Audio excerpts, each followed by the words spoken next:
네, 빌립보서 읽으실 차례입니다. 빌립보서 역시 옥중서신, 아마도 바울이 로마 감옥에서 쓴 편지인 것 같습니다.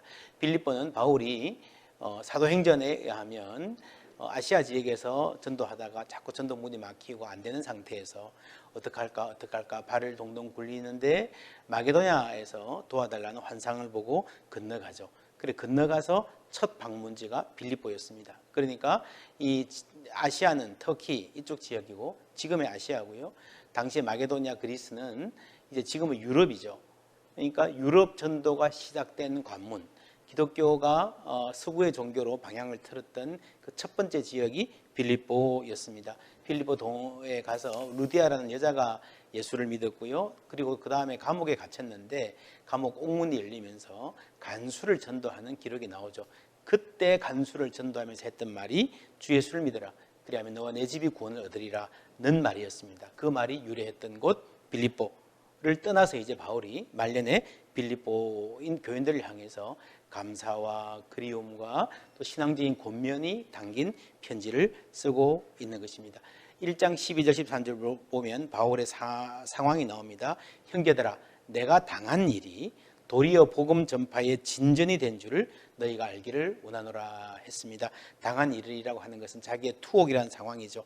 이러므로 나의 매임이 그리스도 안에서 모든 시위대 안과 그 밖의 모든 사람에게 나타났으니, 감옥에 갇혔는데 오히려 그 안에서 하나님이 함께 하신다는 증거들이 드러남으로 말미암아 감옥에서조차도 하나님의 살아계심이 증거되고 복음이 전파되는 그러한 기록, 오히려 감사하다라는 말을 하고 있습니다. 바울은 자신은 투옥됐지만 이 투옥된 상황 때문에 또 누군가가 예수를 믿게 되었기 때문에 감사합니다라는 고백을 하고 있습니다. 그리고 나서 이제 바울은 재판을 앞두고 있습니다. 이 재판의 결과에 따라서 사형을 당할 수도 있는데 그 죽느냐 사느냐 하는 문제를 앞에 두고 바울이 기도하면서 고백했던 내용들이 빌립보서에 잘 기록이 되어 있습니다. 1장 21절에 보면 이는 내게 사는 것이 그리스도니 죽는 것도 유익함이니라. 그러나 만일 육신으로 사는 이것이 내 일의 열매일진데 무엇을 택해야 할는지 나는 알지 못하노라. 내가 그 둘 사이에 끼었으니 죽음과 삶 사이에 끼인 겁니다. 차라리 세상을 떠나서 그리스도와 함께 있는 것이 훨씬 더 좋은 일이라 그렇게 하고 싶으나 나에게 물어보면 그냥 이 고생 끝내고 주님께 가고 싶습니다 라고 기도하고 싶지만, 그러나 내가 육신으로 있는 것이 너희를 위하여 더 유익하리라. 내가 이 고생스러운 여정들 시상생활 조금 더 해서 여러분에게 도움이 된다면 나는 그렇게 할 것입니다 라는 고백을 하고 있습니다. 2장에는 그리스도 찬가라고 부르는 예수님을 찬송하는 아주 중요한 찬송이 나오죠.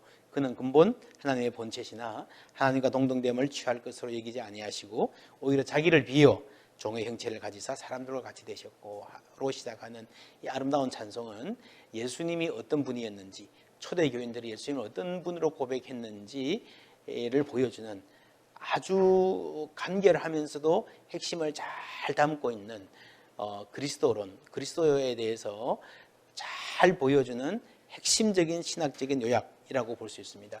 그리고 그 다음에 디모데와 에바브로디도, 그 예수님을 본받아 산 사람들의 예로서 디모데와 에바브로디도를 말하고 있습니다.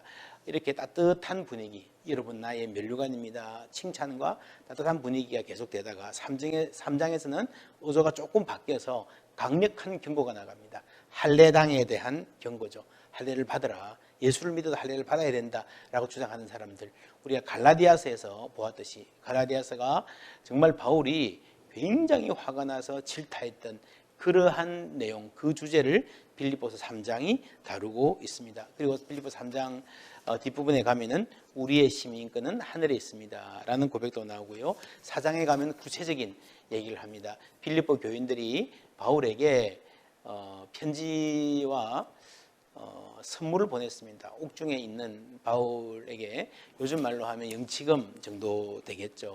그래서 그것을 받고 감사하는 마음을 표하는 겁니다. 바울이 감사하는 맥락은 그렇습니다.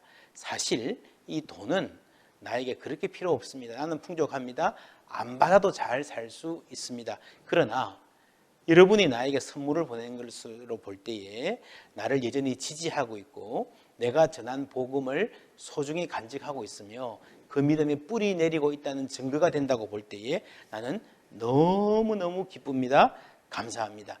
라고 말하는 것입니다. 선물 자체가 아니라 이 선물을 준 것으로 볼 때에 하나님께 여러분의 신앙이 어떤지 보여지기 때문에 하나님께 감사합니다 라는 말을 하고, 이런 말을 하는 맥락에서 내게 능력 주시는 자 안에서 내가 모든 것을 할 수 있느니라, 나는 가난해도 부해도 하나님 안에서 자신의 신앙을 잘 유지하고 잘 살아갈 수 있습니다 라고 하는 고백을 합니다. 그리고 4장의 기도에 대한 권면, 아무것도 염려하지 말고 다만 모든 일의 기도와 간구로 너희 구할 것을 감사함으로 하나님께 아뢰라. 그리하면 모든 지각에 뛰어난 하나님의 평강이 그리스도 예수 안에서 너희 마음과 생각을 지키시리라 한 귀한 권면이 나옵니다. 하나님께 기도할 때에 하나님이 눈에 보이는 응답을 주실 때도 있지만 그 응답이 지금은 아니어도 하나님의 평강이 우리의 마음과 생각을 지키는 그런 은혜가 있을 것입니다. 이 빌립보서 통해서 바울이 경험했던 하나님, 우리도 경험하고 누리시기를 주님의 이름으로 축복합니다.